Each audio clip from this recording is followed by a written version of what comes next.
What happened in these woods shook even hardened cops. It was a crime so terrible, families for miles around lived in fear.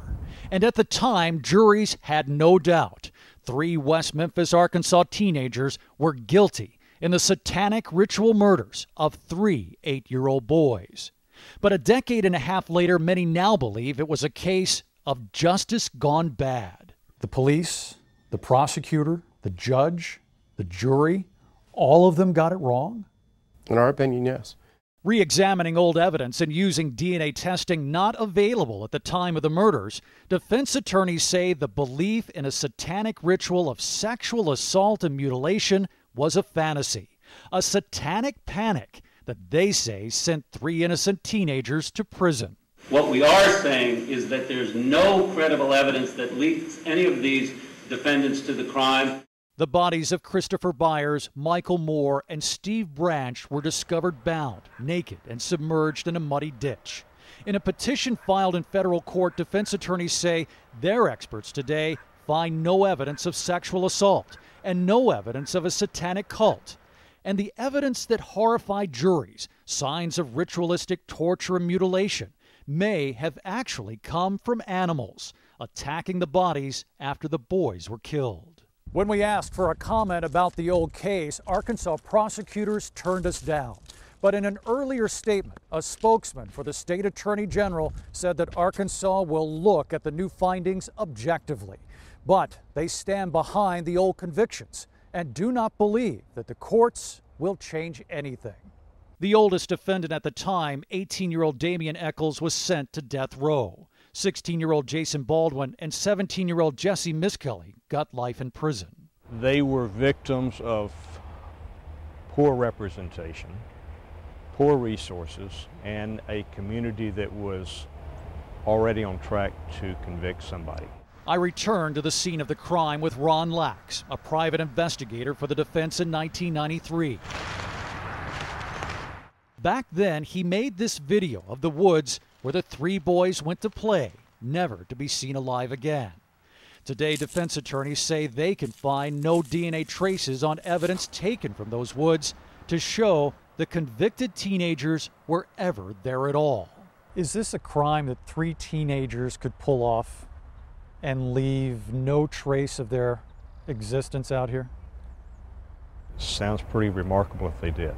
The woods were recently cut down and cleared away, but plenty of questions remain. If it's true the teens were not in these woods to commit these murders, then who was? To many, they've become known as the West Memphis Three. Damian Eccles, Jason Baldwin, and Jesse Miskelly were all teenagers sent to prison for the gruesome satanic ritual murders of 3 8-year-old boys. And 14 years after the crime, proving their innocence may depend on 2 human hairs recovered at the scene. None of the defendants could have been the source of that hair. None of the victims could have been the source of either hair. None of the DNA evidence from the crime scene connects any of the defendants to the scene of the crime. So who could the hairs belong to? A defense petition in federal court says the DNA from one hair is consistent with that of Terry Hobbs. Hobbs is the former stepfather of victim Steve Branch. Mr. Hobbs, do you feel like that the attorneys are accusing you of this crime? The answer to that would be no. Hobbs agreed to go in front of our cameras while his attorney did the talking. And through most of my questions, Hobbs remained silent. Is it possible, Mr. Hobbs, that that was your hair? Sure. It was his son, Stephen Branch, who was murdered, and he's had to deal with this for the last 15 years. Defense attorneys say a second hair found at the scene is consistent with the DNA of Hobbs' friend, David Jacoby, and that the 2 were together in the hours before and after the victims disappeared.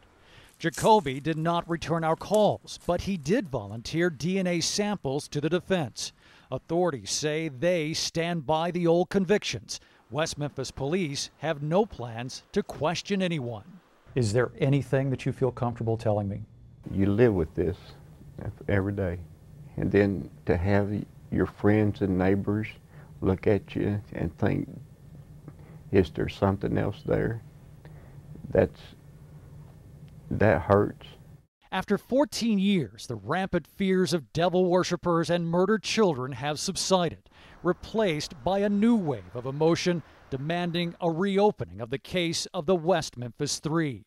Now in their 30s, their entire adult lives spent behind bars, 3 grown men greet the DNA findings with hope, wondering if this latest twist will one day set them free. David Mattingly, CNN, West Memphis, Arkansas.